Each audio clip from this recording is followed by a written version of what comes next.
Hi again guys, and welcome to another Special Projects custom build, and this time we're making a fictional build for a NASCAR, but an old school NASCAR. Now this is based on the Trans-Cam Mustang from Grand Touring Garage. It's a car which looks very much like an old school NASCAR, and as it turns out, actually makes a really convincing old school NASCAR. In fact, this car is quick enough to, on some tracks at least, take on and in some cases beat the new NASCARs. It really is that good, not just for sheer speed, but for handling as well. Now, as far as the visuals, all I've done is painted it a different colour. Obviously, it's not a replica, so you can go for whatever colour you want, and there's no real need to go over to the visual tuning garage for that. So, we'll go straight over first of all to the mechanical garage, of course, and then take it out to a racetrack. Now, as far as PP, I've built this car to be 575. That's not necessarily essential on this car. You can increase the power if you want to, go higher, or of course you could go lower.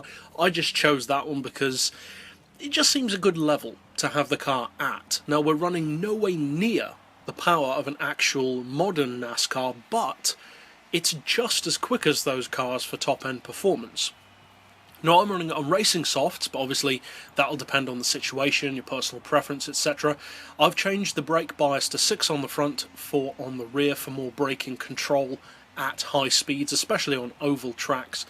As far as suspension, we've got the ride height as low as possible. Springs we've got on 13 front and rear. The dampers on 5. Anti-roll as high as possible on 7. We're still running neutral camber, neutral toe. We'll come back to the gearbox in just a second.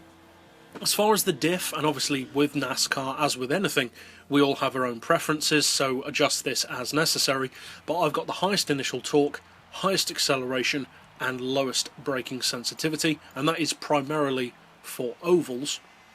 As far as power, as I said, it doesn't need to be the same power that I'm running, but I've opted for 710 horsepower.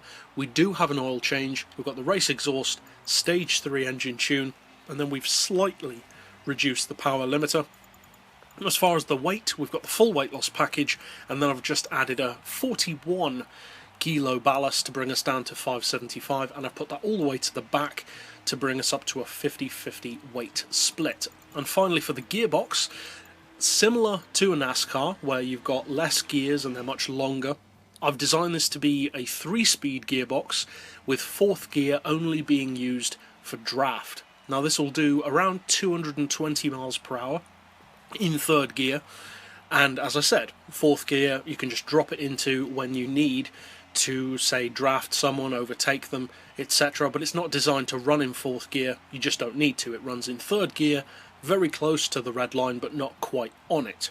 So to do that, I've got the highest possible auto setting, then for the individual gears 1.6, 1, 700, 548 and 406, and a final drive of 3.5. Now I can't recall if I did a gearbox flip on this one. I don't think I did, but you may need to double check that. I don't believe I did, as I said, but just double check to be sure. And that's it overall for the build that I've opted for, and due to the fact that it is custom, of course, you've got loads and loads of room for personal variation to build it for what you need. So now let's of course take it out to an oval track to see exactly what it's capable of.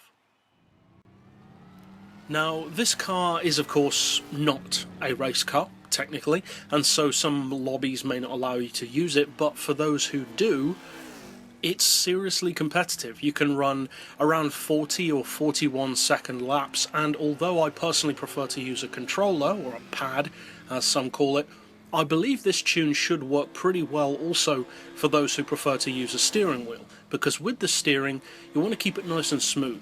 The handling is very good, you can maintain very high speeds through the corners, over 200 miles per hour, but at the same time you don't want to make sudden jerky movements with the steering because you will lose traction. That pretty much goes without saying though, most cars will do that, even race cars. So if you do decide to use this build, obviously I hope you find it competitive and also fun, and if you'd like to keep up with other tunes like this in the future, be sure to hit subscribe down below. But for now, as always, Thanks for watching.